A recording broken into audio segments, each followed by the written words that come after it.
مولاي صل وسلم دائما. بسم الله الرحمن الرحيم. السلام عليكم ورحمة الله وبركاته. الحمد لله حق حمده، نشكره حق شكره، أشهد أن لا إله إلا الله وحده لا شريك له، وأشهد أن محمدا عبده ورسوله. اللهم صل وسلم وبارك على نبينا محمد سيد المرسلين وعلى آله وأصحابه ومن تبعهم بإحسان إلى يوم الدين. Amma ba'd. Para shaimin, shaimat rahimakumullah.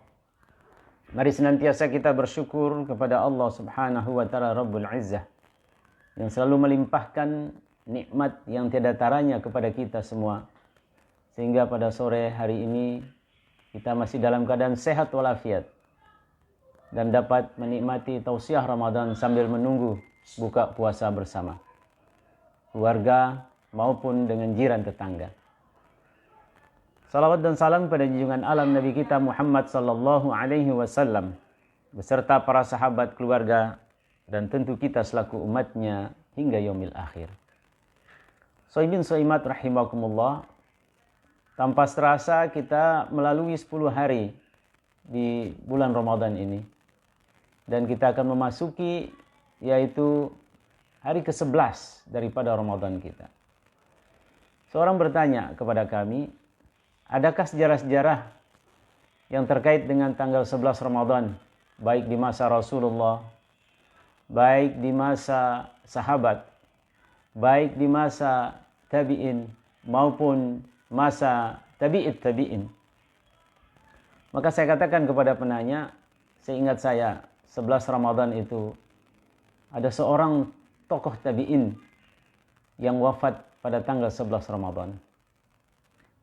Seorang tabi'in itu bernama Sa'id bin Jubair. Tabi'in ini adalah merupakan generasi terbaik setelah generasi Rasulullah, sahabat, tabi'in, dan tabi'in.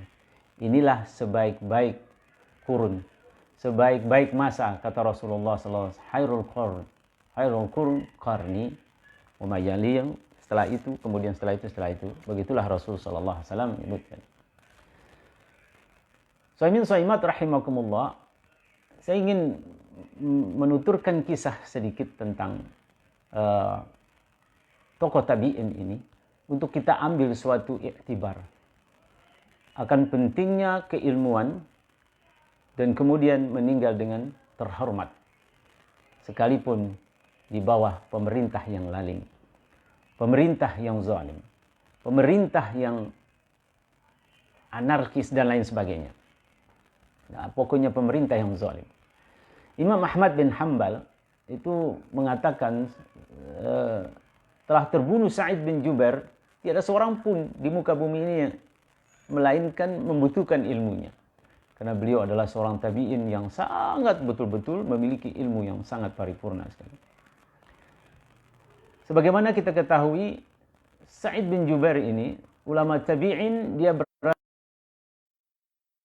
dan tentunya mencapai keilmuannya, memahami agama, tak tanggung-tanggung. Beliau langsung berguru dengan banyak para sahabat-sahabat senior. Di antaranya adalah Abu Sa'id Al-Khudri, kemudian ada Adi bin Hatim, kemudian ada Abu Musa Al-Ash'ari, kemudian ada Abu Hurairah, kemudian juga ada Abdullah bin Umar, putra daripada Umar bin Khattab radhiyallahu ta'ala. Termasuk juga guru-guru daripada Sa'id bin Jubair radhiyallahu ta'ala ini adalah Abdullah bin Abbas hingga Ummul Mu'minah Aisyah radhiyallahu ta'ala anha. Di masa hidupnya Sa'id bin Jubair ini terdapat seorang pemimpin yang zalim yang sudah terkenal dan di dalam sejarah pun kita mengetahuinya. Beliau bernama Hajjaj bin Yusuf As-Saqafi. Dialah gubernur daulah Umayyah yang pernah menjabat di Madinah dan terakhir di Irak. Dan itu adalah di Kufah atau sekarang adalah Irak. Yang mana asal juga ulama terkenal ini, Sa'id bin Jubair ini, Karena kezalimannya yang luar biasa, bahkan ada ribuan, puluhan, ribuan nyawa muslim yang telah dibantai dengan tangannya sendiri dengan secara zalim. Masya Allah. Nah, ketika terjadi berbagai macam hal-hal yang terkait dengan kezalimannya ini, maka adalah seorang yang ingin menghentikan kezaliman daripada pemerintah pada saat itu, yaitu Abdurrahman bin Asy-Sya'aji. Ya, dia terjadi perselisihan dengan Hajjaj bin Yusuf yang pemerintah saat itu. Banyak tokoh-tokoh tabi'in yang mendukung Abdurrahman ini agar benar-benar Abdurrahman bisa menghentikan daripada kezaliman yang dilakukan oleh Hajjaj bin Yusuf ini. Termasuk salah satunya adalah Sa'id bin Zubair. Sa'imin sa'imat rahimakumullah. Maka singkatnya terjadilah peperangan yang sangat sengit sekali antara Hajjaj dengan Abdurrahman. Awalnya Abdurrahman berhasil menaluki wilayah-wilayah yang dikuasai oleh Hajjaj. Tetapi akhirnya Hajjaj perlawanan daripada Abdurrahman setelah menangan para sa'imin sahimat rahimakumullah. Hajjaj memerintahkan semua orang yang dianggap memberontak untuk memperbaharui baiatnya. Ini Masya Allah. Orang-orang yang menyerah itu datang untuk berbaiat. Mereka dikejutkan oleh kejadian yang tak mereka duga-duga. Kenapa demikian? Karena Hajjaj berkata kepada salah seorang di antara mereka, apakah engkau mengaku kafir karena telah membatalkan baiatmu kepada amirmu? Maksudnya Abdurrahman. Jika dia menjawab ya, baiatnya yang baru diterima dan dibebaskan. Jika tidak, maka dibunuh oleh Hajjaj. Salah seorang di antara mereka ditanyai adalah orang tua dari suku Khaitam. Kemudian ketika terjadi konflik antara Hajjaj dan Abdurrahman, dia tidak memihak siapapun, lalu ia mengasingkan diri. Menunggu reda huru-hara, ia kemudian digiring menuju Hajjaj. Dan juga sama mengatakan semenjak meletusnya pertempuran bahwa orang tersebut mengasingkan diri sambil menunggu pertempuran selesai. Setelah menang Hajjaj, barulah dia keluar untuk melakukan baiat. Tapi hal itu pun tidak diterima oleh Hajjaj karena dianggap sesuatu hal yang berbeda dengan apa yang ada di dalam pikiran Hajjaj tersebut. Apa kata Hajjaj? Terkutuklah jika engkau selama 80 tahun ini mengabdi kepada Allah lalu mengakui sebagai kafir. Jawab orang tua itu dengan mantap. Karena apa? Karena Hajjaj mengatakan kecelakaan bagi engkau telah diam sebagai penonton. Sekarang engkau mengakui bahwa dirimu telah kafir. Itulah yang dijawab oleh orang tersebut. Kalau begitu, aku akan membunuh, kata Hajjaj. Orang tua itu menjawab, jika kau membunuhku, demi Allah, katanya, yang tersisa dari usiaku selama ini hanyalah seperti waktu kesabaran seekor keledai yang kehausan. Pagi hari dia minum dan sorenya mati. Aku memang sudah menantikan kematian itu siang dan malam. Karena itu lakukanlah semaumu. Maka orang tua itu pun dipenggal oleh Hajjaj. Inilah kezaliman yang dilakukan oleh mereka. Maka pembantaian besar-besaran ini menelan ribuan korban. Dan ribuan lainnya selamat, mereka yang dipaksa mengikuti apa yang menjadi kemauan daripada Hajjaj tersebut. Sa'id bin Jubair juga yakin kalau seandainya ia ditangkap juga dia akan dihadapkan pada dua pilihan. Dua pilihan yang paling manis antara keduanya maupun pahit. Karena itulah ia pergi dari Irak, kemudian dia memilih untuk tinggal di Mekah sebagai tempat tinggalnya yang baru. Kurang lebih, beliau tinggal di Mekah 10 tahun. Waktu yang lama untuk menghilangkan dendam dan kedengkian Hajjaj kepada beliau. Akan tetapi, terjadi peperangan yang situasi di Mekah, maka diangkatlah pada saat itu gubernur baru, Khalid bin Abdullah Al-Qasari. Diangkatnya menjadi pemimpin tertinggi di kota suci itu. Ya, seorang yang zalim pun demikian. Murid-murid Sa'id yakin akan terjadi sesuatu dengan guru mereka, maka mereka pun menyarankan agar sang ulama yang besar ini bersembunyi untuk kembali ataupun ke kota lainnya. Said menjawab, demi Allah, sudah lama aku bersembunyi sampai malu rasanya kepada Allah Subhanahu wa taala. Aku telah memutuskan tetap tinggal di sini, pasrah dengan kehendak Allah Subhanahu wa taala. Apa yang terjadi, apa yang diduga oleh murid-muridnya Said menjadi kenyataan. Said kemudian ditangkap dan diikat dan dibawa menuju ke Irak di tempatnya Hajjaj. Bayangkan, oleh pemimpin yang zalim saat itu. Setelah tiba di hadapan Hajjaj, para pemimpin zalim itu bertanya kepada Sa'id bin Zubair, mana pendapatmu tentang Muhammad dan 4 khalifah Ar-Rasyidun? Sampai pada pertanyaan tentang khalifah Bani Umayyah. Karena pada saat itu bercokolah Bani Umayyah. Khalifah yang mana dari Bani Umayyah yang paling kau sukai? Tanya Hajjaj. Apakah jawab Sa'id radhiyallahu ta'ala, yang paling diridhoi pencipta mereka? Ya. Maka kemudian ditanya, mana yang paling diridhoi Rabbnya? Kata Hajjaj, sambil menanjamkan pertanyaannya kepada Hajjaj ini. Said kemudian menjawab, hanyalah diketahui oleh yang maha mengetahui yang tampak tersembunyi. Lantas dia pun karena pusing untuk bertanya kepada seorang ulama ini. Lantas dia menanyakan, bagaimana pendapatmu tentang diriku? Engkau lebih tahu tentang dirimu, jawab Said. Aku ingin mendengarkan pendapatmu, wahai Said, kata Hajjaj. Itu akan menyakitkan dan akan menjengkelkanmu. Aku tahu, kata Hajjaj. Dan aku akan setia untuk mendengarkannya darimu. Maka Ibn Sa'imat rahimakumullah, Said mengatakan, yang ku ketahui engkau telah melanggar kitab Allah. Engkau mengutamakan hal-hal yang kelihatan hebat, padahal justru membawamu ke arah kehancuran dan kejerumusan dirimu ke neraka Allah Subhanahu wa ta'ala. Mendengar hal itu, Hajjaj langsung murka, mengatakan, kalau begitu demi Allah aku akan membunuhmu, wahai Sa'id. Bila demikian engkau telah merusak duniaku dan aku merusak akhiratmu, kata Sa'id radhiyallahu ta'ala dengan santai. Pilihlah untukmu cara kematian apa yang kau sukai, kata Hajjaj. Pilihlah sendiri, wahai Hajjaj, demi Allah. Untuk setiap cara yang kau lakukan, Allah akan membalasmu dengan cara setimpal di akhirat kelak, kata Sa'id. Tidak menginginkan ampunanku, kata Hajjaj. Apa kata Sa'id?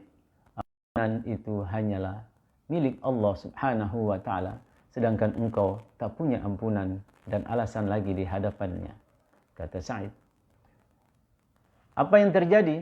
Sa'imat rahimakumullah, malah Hajjaj ini bertambah murka. Dia bertambah murka, tambah memuncak. Sehingga Hajjaj ini memanggil Argojonya, diperintahkan untuk disiapkan pedang dan alasnya untuk memenggal daripada Sa'id radhiyallahu ta'ala. Sa'id tersenyum mendengar, sehingga bertanyalah Hajjaj, mengapa engkau tersenyum? Apa kata Sa'id? Aku takjub akan kecongkakanmu, kesombonganmu terhadap Allah, dan kelapangan Allah terhadapmu. Hajjaj berkata, bunuh dia sekarang. Sa'id radhiyallahu ta'ala menghadap kiblat sambil membaca firman Allah, Inni wajjahtu wajhiya lilladzi fataras samawati wal ard hanifan muslima wa ma ana minal musyrikin. Masya Allah. Beliau membaca Al-Quran ayat ke-79. Sungguhnya aku menghadapkan diriku kepada Rabb pencipta langit dan bumi, dengan cenderung kepada agama yang benar, dan aku bukanlah termasuk orang-orang yang mempersekutukan Allah. Inni wajjahtu wajhiya lilladzi fataras samawati wal ard hanifa wa ma ana minal musyrikin. Bunyinya di dalam surat Al-An'am ayat 79 seperti itu. Keteguhan jiwa seseorang yang tidak takut kepada dunia, maka yang ada di dalam dirinya adalah dirinya dan Allah Subhanahu wa taala yang Maha Kuasa. Ketika manusia betul-betul menghadapkan wajahnya, wajah ini adalah merupakan gambaran daripada seluruh tubuh kita. Jadi bukan maksud saja wajah yang ada di sini. Karena wajah ini adalah menyebutkan satu, tapi yang dimaksudkan adalah semua. Badalul ba'di minal kulli. Begitulah di dalam ilmu balaghah. Sha'imin sha'imat rahimakumullah, jiwa seperti Sa'id ini harus kita miliki oleh kita. Yang tidak takut kepada sebesar dan sekecil apapun masalah yang dihadapi. Karena apa? Mereka berprinsip bahwasanya sebesar pun ada apapun masalah, Allah yang akan menyentaskan. Kemudian Hajjaj pun murka ketika mendengar itu. Palingkan dia dari arah kiblat, kata Hajjaj. Maka Sa'id pun membaca firman Allah, walillahil masyriqi wal maghrib fa aynama tuwallu wujuhakum fa aynama tuwallu fasamma wajhullah. Itu di dalam surat Al-Baqarah bisa kita lihat 15. Dan kepunyaan Allah lah timur dan barat. Dimanapun kamu menghadapkan wajah, temui wajah Allah Subhanahu wa taala. Masih lagi dengan membaca ayat itu tanpa kehilangan akal, sungkurkan dia ke tanah. Maksud hadapkan mukanya. Apa kata Sa'id radhiyallahu taala? Minha khalaqnakum wa fiha nu'idukum wa taratan ukhra. Di dalam surat Taha ayat 55. Tanah ini kami, dari tanah itulah kami menjadikan kamu dan kepadanya kami akan kembalikan dan darinya kami akan mengeluarkan kamu untuk kali yang lain. Subhanallah. Begitu tidak ada rasa takutnya seorang ulama. Itulah kenapa innama yakhshallah min ibadihil ulama. Orang yang tidak akan takut itu adalah punya dia kriteria sebagai ulama. Ulama bukan harus pintar berkhutbah, dah. Pintar dan lain sebagainya. Ulama itu adalah orang yang takut kepada Allah. Siapapun yang takut kepada Allah, maka Allah akan berikan keulamaannya dari sisi kehidupan yang dia mampu. Dan inilah yang harus kita miliki oleh kita. Mendengar hal itu, Hajjaj pun geram. Dia berkata, sembelih musuh Allah ini. Aku belum pernah menjumpai orang yang suka berdalil dengan hati dia. Sa'id mengangkat kedua tangannya sambil berdoa. Apa bunyi doanya? Ya Allah, jangan kau beri kesempatan ia melakukannya atas orang lain setelahku. Itu daripada doanya. Sampai kemudian wafatlah ulama yang besar ini. Tanggal 11 Ramadan tahun ke-94 Hijriah. Saat itu beliau masih muda, beliau umurnya 49 tahun. Masih tuaan saya. Dan Allah mengabulkan permohonan Sa'id bin Jubair. Tak lebih dari 15 hari. Sha'imin sha'imat rahimakumullah.